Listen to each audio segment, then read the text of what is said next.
বিসমিল্লাহির রহমানির রহিম। আসসালামু আলাইকুম ওয়া রাহমাতুল্লাহি ওয়া বারাকাতুহু।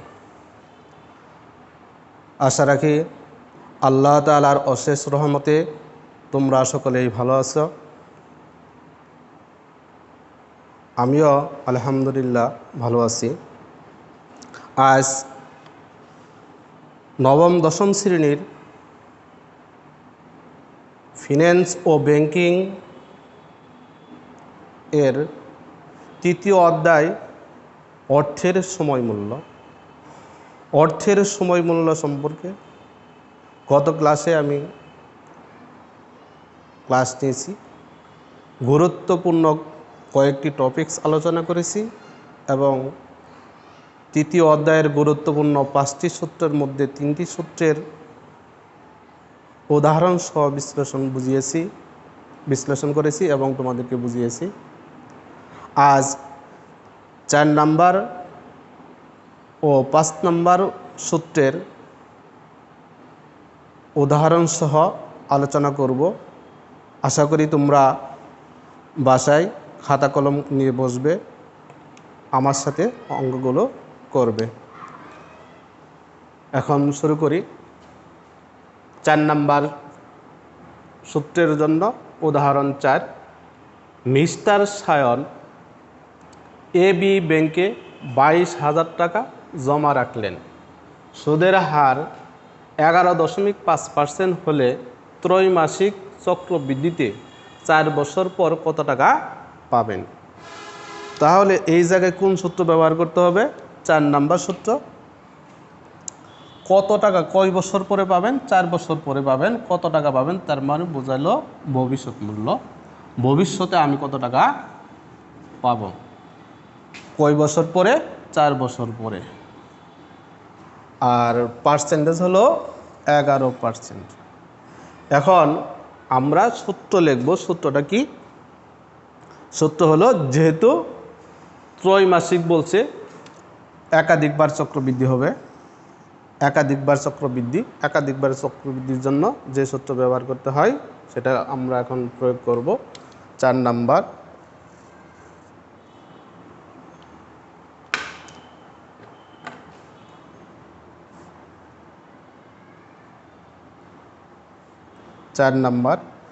সূত্র শুরু করতে হবে এফবি দিয়ে।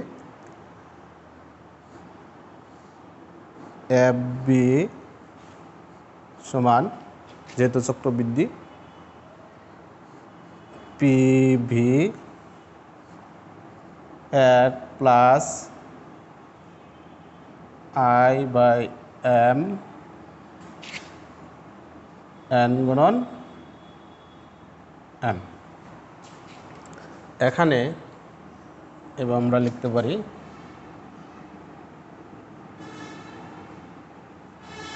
এখানে পিবি বর্তমান মূল্য কত দেওয়া আছে? বর্তমান মূল্য দেওয়া আছে আমার 22,000 টাকা। বর্তমানে আমি 22,000 টাকা রাখবো। 22,000 টাকা। এরপর হলো সূত্রের আয়তে হলো সুদের হার। সুদের হার দেওয়া আছে 11.5। আমরা লিখব 11.5, বা যদি আমরা বাংলায় লিখি 11.0.115। এরপর হলো এম। এতে হলো বছরের চক্রবৃদ্ধির সংখ্যা। বছরের চক্রবৃদ্ধির সংখ্যা আমরা বুঝবো কিভাবে? এই জায়গায় বলছে হলো ত্রৈমাসিক মানে 3 মাস পর পর চক্রবৃদ্ধি হবে। কয় মাস পর পর? 3 মাস পর পর। 3 মাস পর পর চক্রবৃদ্ধি হলে বছরে 3 × 12।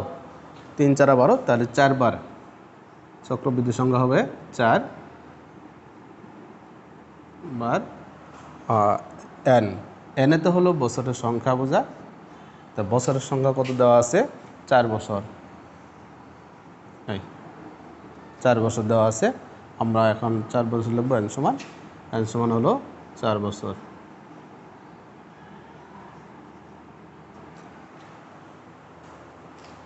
আমরা সাংকেতিক সংখ্যাগুলো ব্যবহার করেছি, সবগুলো মান পেয়েছি। এখন মানগুলো বসাবো।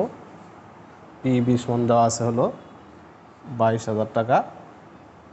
সূত্রের 1 বা 1 বলা যায় 1। আয়ের মান হলো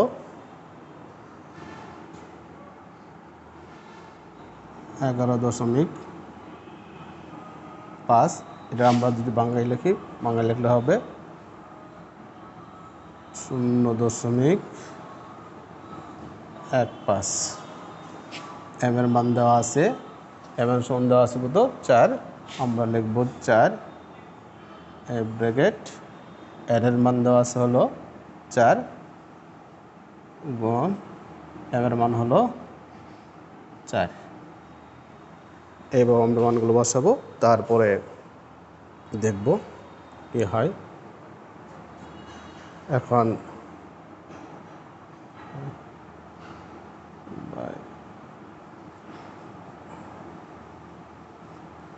ক্যালকুলেট করব। আগে উঠাবো 22,000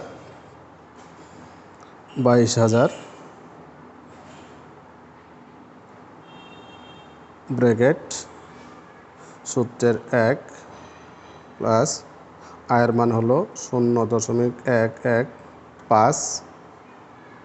আর বলে এম এর মান হলো, এই চিহ্ন থাকলে ভাগ ব্যবহার করতে হয়, বাই ভাগ 4। এরপরে ব্র্যাকেট, এরপরে পাওয়ার। এই পাওয়ার থাকলে এই পাওয়ার চিহ্ন ব্যবহার করতে হবে। এখন পাওয়ার আছে কত 4 4 16। আমরা 16 লিখতে পারি, তাহলে হবে 34,624 টাকা। আমরা লিখব 34,624 টাকা।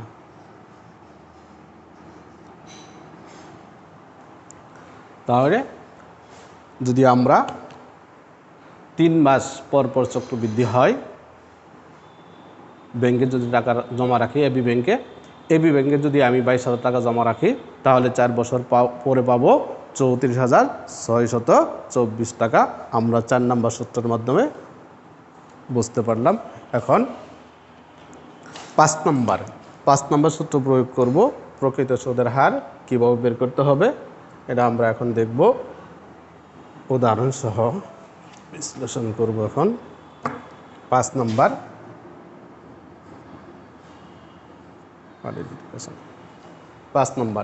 মিস্টার সাব্বির 12% হার সুদে ব্যাংক হতে ঋণ গ্রহণ করলেন। কয় পার্সেন্ট সুদে? 12% সুদে ঋণ গ্রহণ করলেন।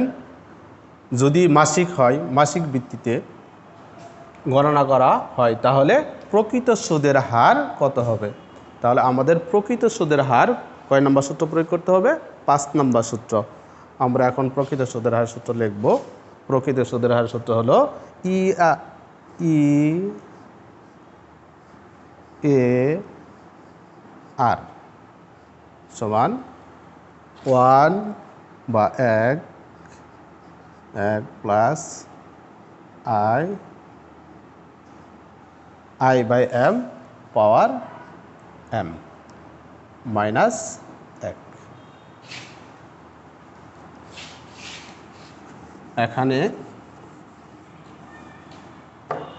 এখানে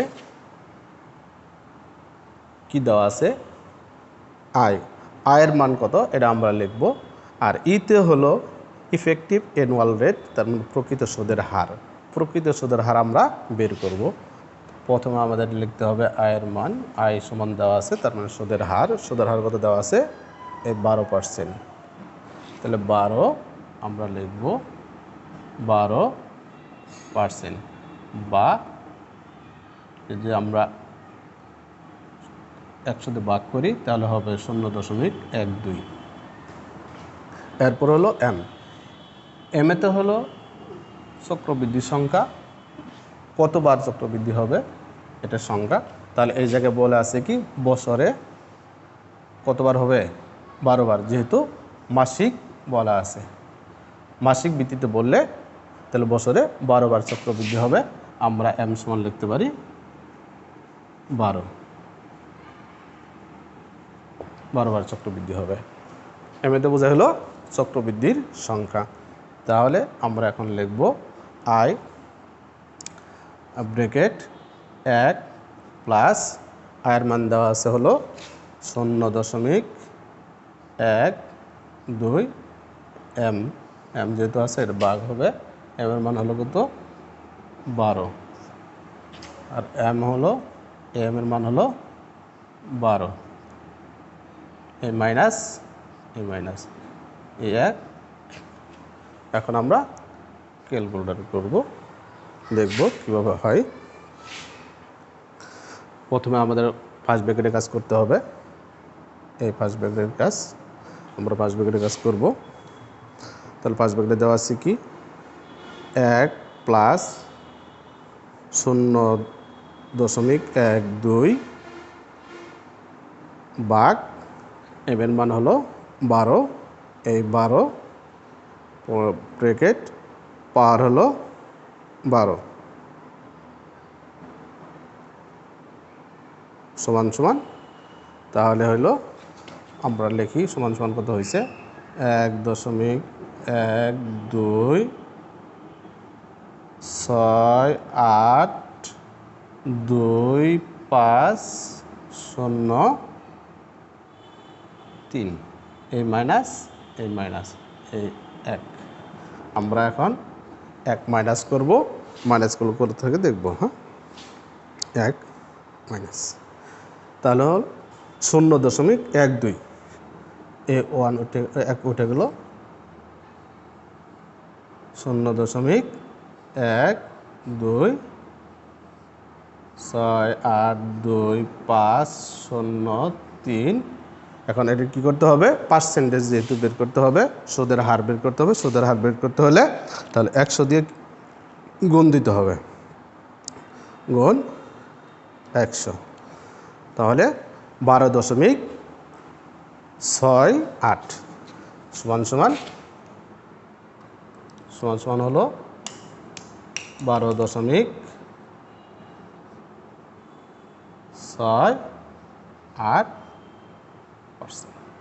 তাহলে প্রকৃত সুদের হার আমরা বিশ্লেষণ করে পেলাম 12.68%। এইভাবে অঙ্ক করতে হবে। তোমরা বাসায় নিজেরাই প্র্যাকটিস করবা, চেষ্টা করবা, খাতা কলমে লিখতে হবে। যত লিখবা তত শিখবা।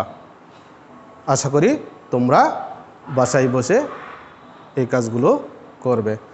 এখন আমি একটা সৃজনশীল সম্পর্কে তোমাদেরকে ধারণা দিব, কিভাবে সৃজনশীলে উত্তর করতে হবে, কখন কোন সূত্র প্রয়োগ করতে হবে। সৃজনশীলে আমি তোমাদেরকে বোঝাবো। আশা রাখি তোমরা বুঝতে পারবে।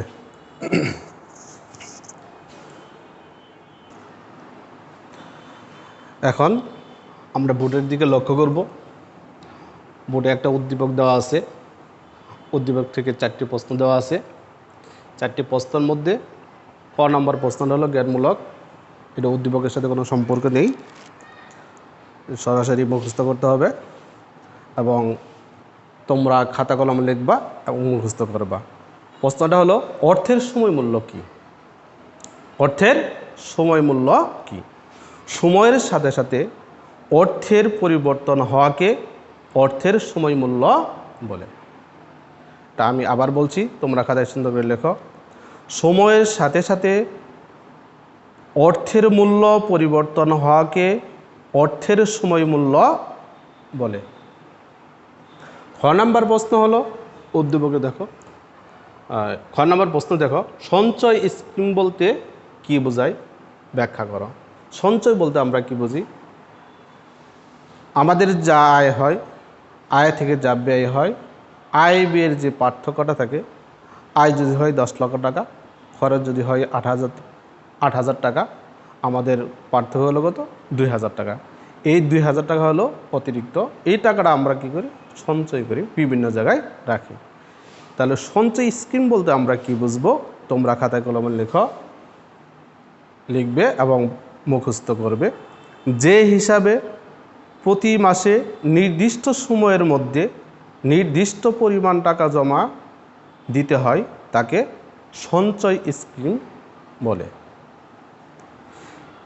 এই হিসাবে দীর্ঘমেয়াদে টাকা জমা রাখা হয়। মেয়াদ শেষে এককালীন সুদসহ সম্পূর্ণ টাকা ফেরত দেওয়া হয়। ক্ষুদ্র বিনিয়োগকারীদের জন্য এটি বিশেষ গুরুত্ব বহনকারী হিসাব হিসেবে পরিচিত। আশা করি তোমরা এটা খাতায় লিখবে এবং বাসায় বসে মুখস্থ করবে। গ নম্বর প্রশ্ন। গ নম্বর প্রশ্নটা হলো উদ্দীপকের সাথে সরাসরি জড়িত। গ নম্বর প্রশ্ন, 5 বছর পর 10 লক্ষ টাকা পেতে মিস্টার আলিমকে ক ব্যাংকে কত টাকা জমা রাখতে হবে? যেহেতু এই জায়গায় বলছে ক ব্যাংকে কত টাকা জমা রাখতে হবে, জমা রাখতে হবে, এই জমা রাখতে হবে বলছে, সেজন্য আমাদের কোন সূত্র প্রয়োগ করতে হবে? বর্তমানের সূত্র শুরু হয় পিবি দিয়ে। পিবি দিয়ে বর্তমানের সূত্রটা কি শুরু করতে হয়? তাহলে আমরা পিবি সূত্র প্রয়োগ করব। প্রথমে আমরা ওই সাজায় লিখব 5 বছর পর 10 লক্ষ টাকা পেতে মিস্টার আলিমকে ক ব্যাংকে জমা রাখতে হবে, এভাবে লিখে তারপর অঙ্ক শুরু করব। আমরা জানি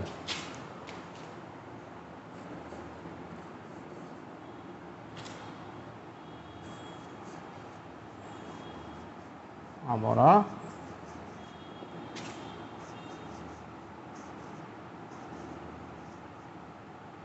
জানি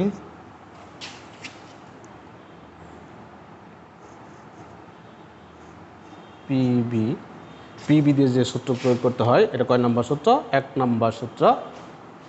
যেহেতু তোমার বলা হয়েছে বার্ষিক চক্রবৃদ্ধি, 5 বছর পর ক ব্যাংকে কয় % হারে সুদ দিবে? 12% হারে সুদ দিবে। বার্ষিক যেহেতু বলা হয়েছে সেই জন্য সূত্র প্রয়োগ করতে হবে। চক্রবৃদ্ধির সূত্র পড়বে না, সূত্র প্রয়োগ করতে হবে 1 প্লাস আই, অপর হবে FB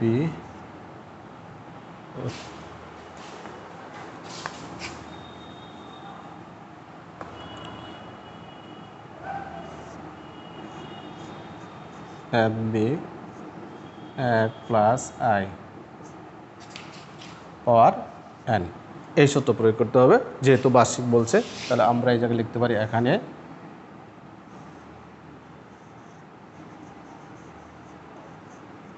এখানে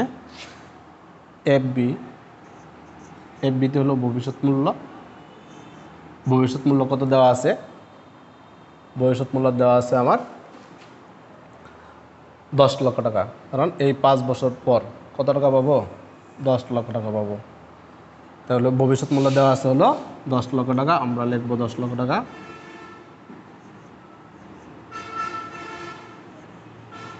এই 10 লক্ষ টাকা ভবিষ্যৎ মূল্য হলো 10 লক্ষ টাকা। এরপর হলো সূত্রের আয়াতে বোঝা হলো সুদের হার কত দেওয়া আছে? বার্ষিক চক্রবৃদ্ধি 12%। এই যে 12% সুদের হার হলো 12%। তাহলে আমরা আয় সমান লিখবো হলো 12%। এটা যদি আমরা বাংলায় লিখি তাহলে হবে 0.12। এরপর হলো n, এটাতে হলো বছরের সংখ্যা। তাহলে আমরা এই জায়গায় লিখে নিব n এর সমান, বছরের সংখ্যা কত দেওয়া আছে? 5 বছর। এই যে জায়গায় দেওয়া আছে 5 বছর, তাহলে আমরা n সমান লিখবো হলো 5 বছর। 5 বছর। এরপরে পিবি মানে পিবি সমান হোয়াট? তাহলে পিবির মান আমাদের বের করতে হবে। সুতরাং আমরা এফবির মান বসাইছি, এই জায়গায় অঙ্ক করব। পিবির সমান দেওয়া আছে হলো 10 লক্ষ টাকা।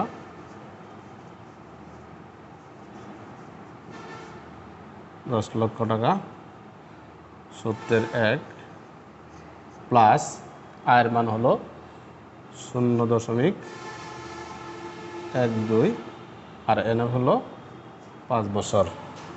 তাহলে আমরা সমান সমান লিখতে পারি হলো অপরাধা ঠিকই থাকবে, আগে ফার্স্ট ব্র্যাকেটের কাজ করতে হবে, নিচেরটুকু আগে কাজ করব, ক্যালকুলেটর দেখব আর কীভাবে করতে হবে। প্রথমে আমরা ফার্স্ট ব্র্যাকেট দিব, তারপরে হলো সূত্রের 1 প্লাস 0. আয়ের মান হলো 12 1 2, এরপরে হলো ব্র্যাকেট, এরপরে হলো পাওয়ার দেওয়া আছে কত 5, কারণ এনের মান হলো 5 বছর। তাহলে আমরা লিখব 5 সমান সমান 1.7623। তাহলে আমরা লিখব এই জায়গায় 1.7623 এই সংখ্যা নিলেই হবে। এখন এটা ভাগ করতে হবে 10 লক্ষ করে এটাতে ভাগ করতে হবে, যা বের হবে এটাই উত্তর হবে। আমরা আশা করি ক্যালকুলেটর চাপলে এটা বের করতে পারবো। লিখতেছি, তাহলে ভাগ করলে হবে, প্রথমে আমরা 10 লক্ষ উঠাবো, তারপর ভাগ দিতে হবে, ভাগ করে বের হলো 5,67,427। তাহলে সমান সমান হবে 5,67,427 টাকা। 5,67,427 টাকা। তাহলে আমাদের ক ব্যাংকে জমা রাখতে হবে, কোন ব্যাংকে? ক ব্যাংকে জমা রাখতে হবে বর্তমানে 5,67,427 টাকা। যদি আমরা বর্তমানে টাকা জমা রাখি 5 বছর পর, তাহলে 10 লক্ষ টাকা পাবো। কয় পার্সেন্ট সুদ হারে? 12% সুদ হারে, বার্ষিক 12% সুদ হারে 5 বছর পরে 10 লক্ষ টাকা পাবো। কত টাকা রাখতে হবে? 5,67,427 টাকা। আশা করি তোমরা বুঝতে পেরেছ। খাতা কলম নিয়ে লিখবে, অঙ্কগুলো করবে বাসায় বসে বসে। এরপরে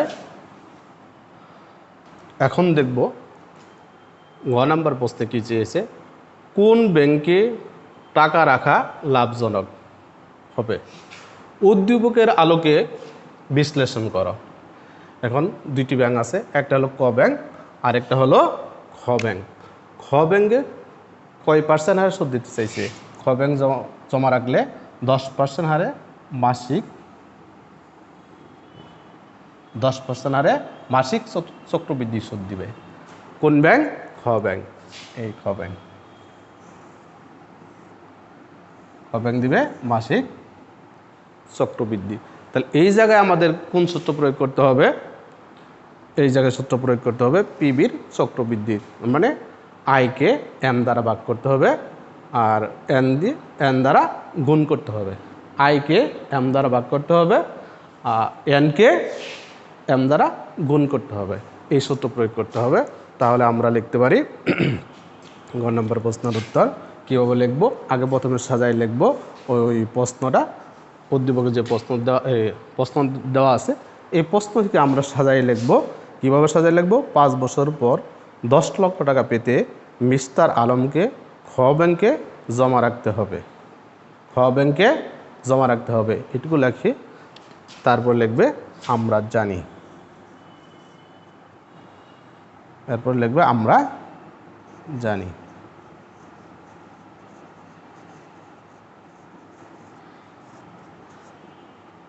আমরা জানি, কি জানি লিখব। সূত্রদের কোনটা প্রয়োগ করতে হবে? পিবি দিয়ে, যেহেতু বর্তমান মূল্য বের করতে হয়েছে, দুইটাই বর্তমান মূল্য বের করতে হয়েছে। একটা হলো বার্ষিক চক্রবৃদ্ধি আর একটা হলো মাসিক চক্রবৃদ্ধি। খ ব্যাংক হলো মাসিক চক্রবৃদ্ধি, যেহেতু আমরা খ ব্যাংকের অঙ্ক করতেছি। লিখব পি বি সমান F B 1 plus I by M power N গুণন এম। ঠিক আছে, এইভাবে আগে লিখব। তাহলে এফ বির মান ক ব্যঙ্গে যত টাকা আছে খ ব্যঙ্গ তাই হবে। এফ বির মান হবে, তার মানে ভবিষ্যৎ মূল্য হবে 10 লক্ষ টাকা। ভবিষ্যৎ মূল্য আমরা লিখব এই 10 লক্ষ টাকা। আয়ের মান দেওয়া আছে কত, আয়তে হলো কি পার্সেন্ট। তাহলে খ ব্যঙ্গে কত পার্সেন্ট সুদ দিবে, 10%। খ ব্যঙ্গে সুদ দিবে হলো 10%। কি ভিত্তিতে, মাসিক ভিত্তিতে। তাহলে মাসিক ভিত্তিতে কয় পার্সেন্ট সুদ দিবে, 10%। এটাকে আমরা লিখতে পারি এইভাবে, আয় সমান 10। এটা যদি আমরা 100 দিয়ে ভাগ দিই তাহলে হবে 0.10। আর এনের ক ব্যঙ্গের যে সময় যে মেয়াদ, খ ব্যঙ্গেরও তাই। ক ব্যঙ্গেরও 5 বছর, খ ব্যঙ্গেরও 5 বছর। সুতরাং এন সমান আমরা লিখতে পারি 5 বছর। এই জায়গায় কি আছে, এম আছে। তাহলে এম এতে কি বোঝায়, বছরের চক্রবৃদ্ধির সংখ্যা। তাহলে আমরা এই জায়গায় লিখবো বছরের চক্রবৃদ্ধির সংখ্যা কতবার হবে। যেহেতু মাসিক বলছে, মাসিক বললে 12 বার চক্রবৃদ্ধি হয়। কয়বার চক্রবৃদ্ধি হবে, 12 বার চক্রবৃদ্ধি। তাহলে এম সমান আমরা লিখতে পারি 12 বার চক্রবৃদ্ধি হবে। আর পিবির মান বের করতে হবে, হোয়াট। তাহলে পিবির বর্তমান মূল্য আমরা বের করব। তাহলে এফবির মান দেওয়া আছে, আমরা এই জায়গায় চলে যাই, এই জায়গা থেকে লিখি সমান সমান এফবির মান দেওয়া আছে কত, এই এফবির মান এই সূত্রটাই আমি এই জায়গায় লিখতেছি। এফবির মান হলো 10 লক্ষ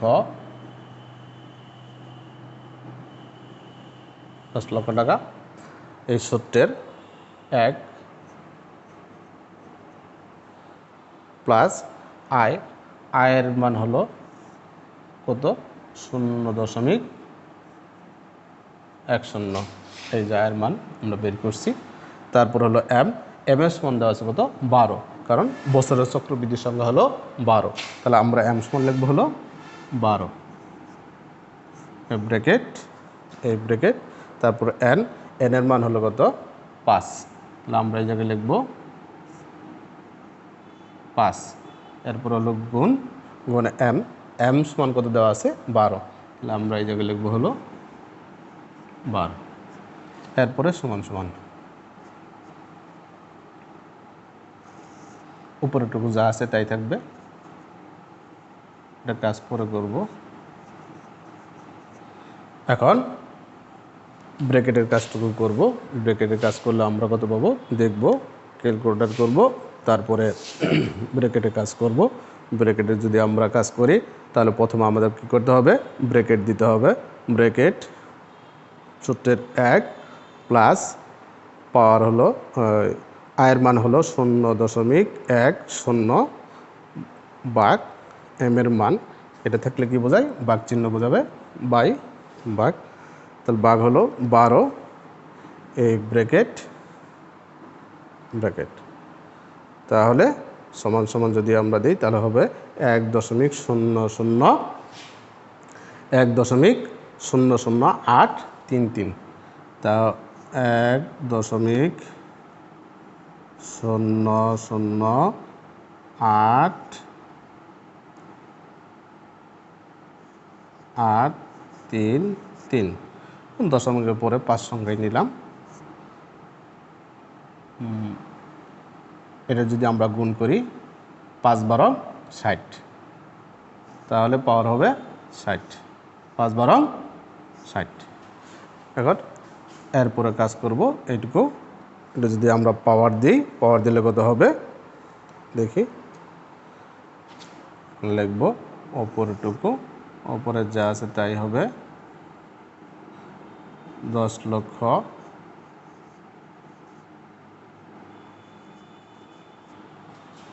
এটা দিয়ে কী করতে হবে, ভাগ দিতে হবে। তো যদি আমরা ভাগ দিই, আগে ব্র্যাকেটের এই কাজটুকু করতে হবে। এইটুকু কাজ করলে কী করতে হবে, পাওয়ার 60 সমান সমান যা হলো তা আমরা লিখব 1.645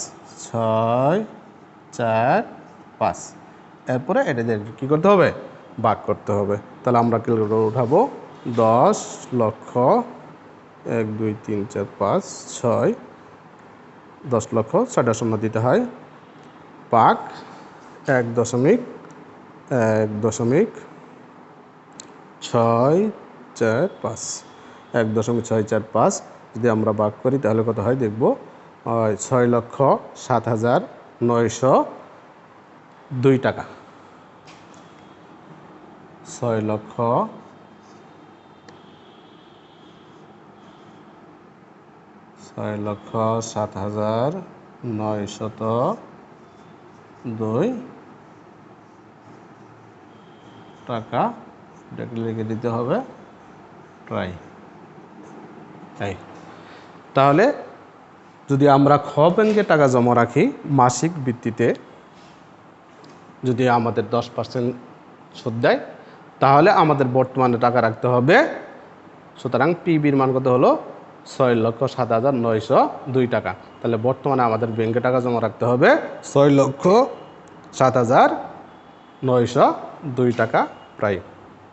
এখন কোন ব্যাংকে টাকা রাখলে তুমি লাভজনক হবে সেটা তোমাকে লিখতে হবে, যেহেতু এই জায়গায় বলা হয়েছে উদ্দীপকের আলোকে বিশ্লেষণ করা, যে আমি যে জায়গায় লাভজনক হব ওই ব্যাংকেই টাকা জমা রাখবো। ক ব্যাংকে রাখলে লাভজনক না খ ব্যাংকে রাখলে লাভজনক হবে, এটা তোমরা খাতা কলম নিয়ে অবশ্য আমি বলবো, তোমরা আমার সাথে সাথে লিখবে।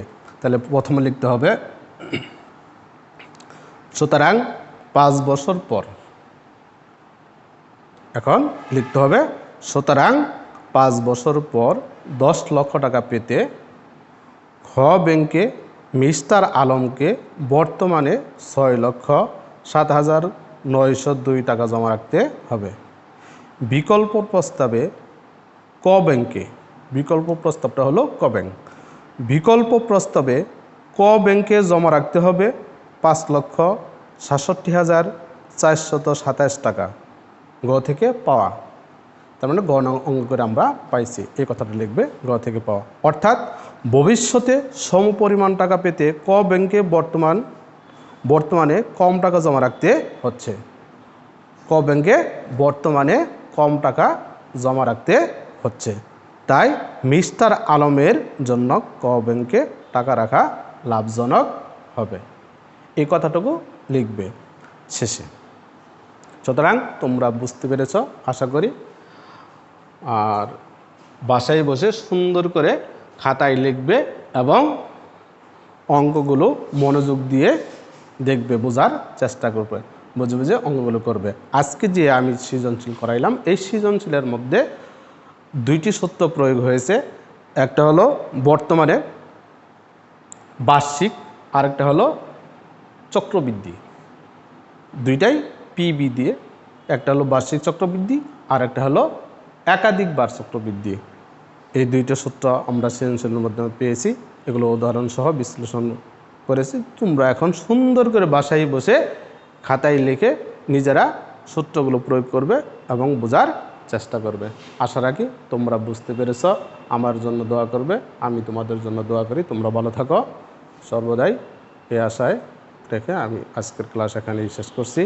আসসালামু আলাইকুম ওয়া রাহমাতুল্লাহি ওয়া বারাকাতুহু।